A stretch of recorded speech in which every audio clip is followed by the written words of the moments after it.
Hello, this is and I guess I'm just gonna make this video response straight to Sound of the Tech Geek, since he wants to know so well about why the handhelds are so great. Whatever. First of all, I never disputed or even give a shit that, yes, I know that Apple is pretty much killing both Nintendo and Sony on the handheld departments. This has been true from the very start, but I said it in my last video, and I'm going to say it again now. And it's very true. And the only funny part about Apple is that anybody knows this is that Apple has no IPs in video games. They have none. They don't even have any licensed video games at all.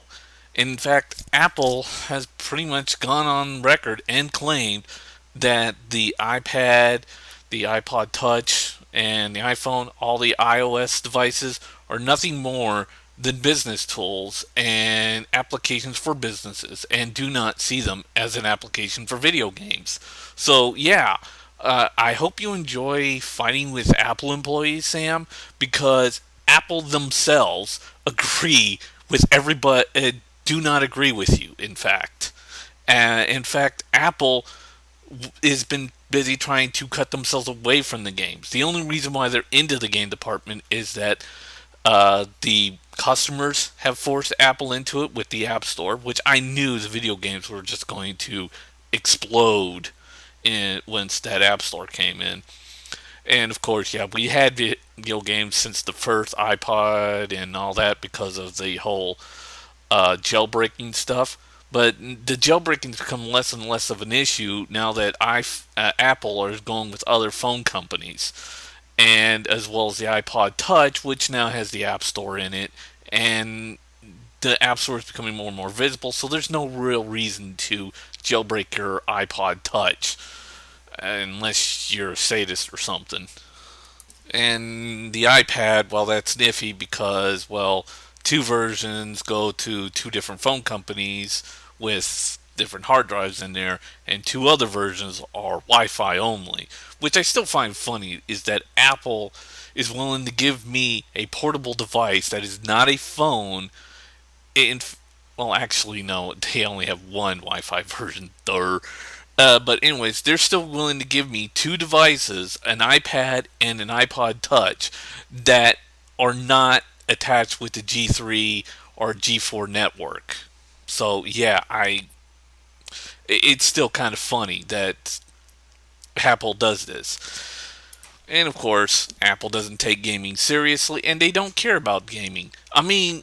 Game Center, and if you really want to know the truth, Sam, in the one area that you won't ever say, and this is an actual truth, that Game Center that's on the iOS devices, it's nothing more than an afterthought. Apple didn't really spend time developing Game Center. In fact, Game Center is very easily hacked by most uh, developers out there. And the reason why it's hacked, well, I don't know, but not really about why it's hacked. But I mean, what do you think the highest score on like Angry Birds for the iOS is 1 million, and they're going off into the millions department because people are just basically hacking it in and typing in their own scores on how high they want it. So yeah, it's Game Center is hacked, and it was and anybody can hack it. Well, close to anybody. I can't hack it, but it's very easily hacked. And also, and I have an iPod Touch, and I love the iOS devices, and of course, I'm fine with also Nintendo 3DS and the Sony Vita. And I'm not going to defend any of one of the two or even so called yesterday technology, but there was one more thing that got on my fucking nerves more than anything, and it was when Sam says, well, reactive technology is yesterday's technology. First of all, touchscreen technology has been around since the fucking 70s. Yeah, since the fucking 70s. And maybe even earlier. Secondly, reactive technology has been through somewhat of what you would call an upgrade.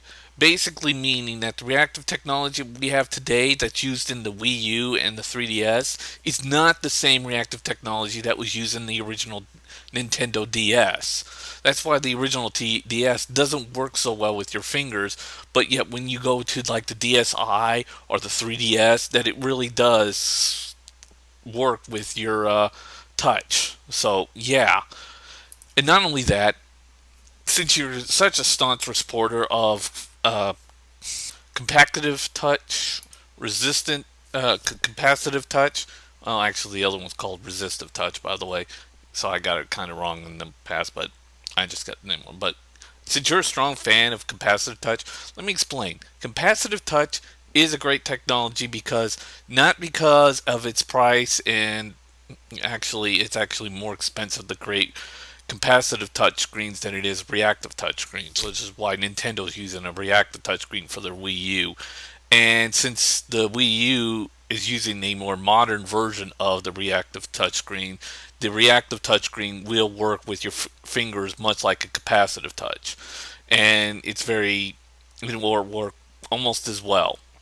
Of course, there's downside to reactive touchscreens. And now capacitive touchscreens do in fact have styluses, by the way. It's just you have to buy them separately.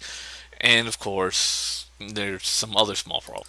Compactive touchscreen doesn't work in areas like gloves. You have to get special compactive gloves to put on, which and basically compactive basically work with your body as as a conductor, kind of like with the whole energy and in your body. Reactive touchscreen works basically by pressure and basically works with curvature and all that other shit.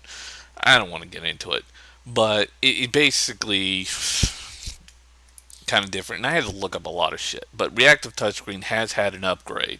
And it's a little bit more responsive with the fingers now, and it does in fact work a lot more responsive than the older reactive touchscreens did.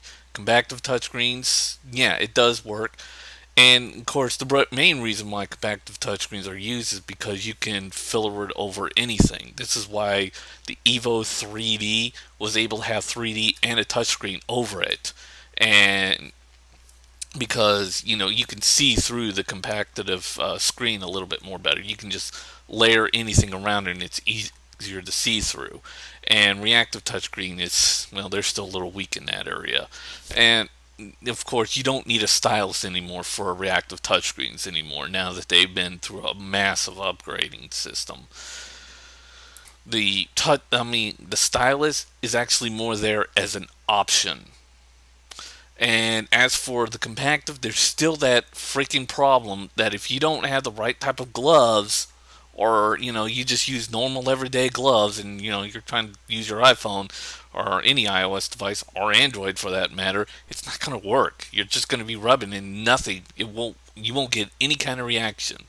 And in fact, the stylus from a reactive touchscreen won't work with a compactive touchscreen. They have to be individually set for both touch. I mean, yeah. But I know I got some technology wrong, and I'm well aware of this. But I'm just getting sick of some people who don't understand, I don't know, basic fucking technology. And yes, I've researched and looked all this shit up. And yes, it is cheaper to get fucking games off the fucking downloads and $1 and all that other shit. And yeah, Steam is making a shitload of money, well, because they're circulating their prices more. Of course, Steam is still trying to get those Mac applications up there, but unfortunately, the people who make converted games to Mac, you get a little greedy and want to make their own. That's why we have Aspire's little piece of shit game agent, which is a complete fail. And yet, it would be easier if they would just put those games onto Steam. But no, we got to have our own store. Yeah, and Trans Gaming has their own store, and it doesn't work. Seriously, what the fuck? Well, Aspire and Trans Gaming and all of them don't know what the fuck they're doing. But anyways, yeah. Compactive touchscreen is a good technology, and you can see through it a little bit more better than reactive touchscreen, which is why on the 3DS the reactive touchscreen is on the bottom and the 3D screen's on the top. If for the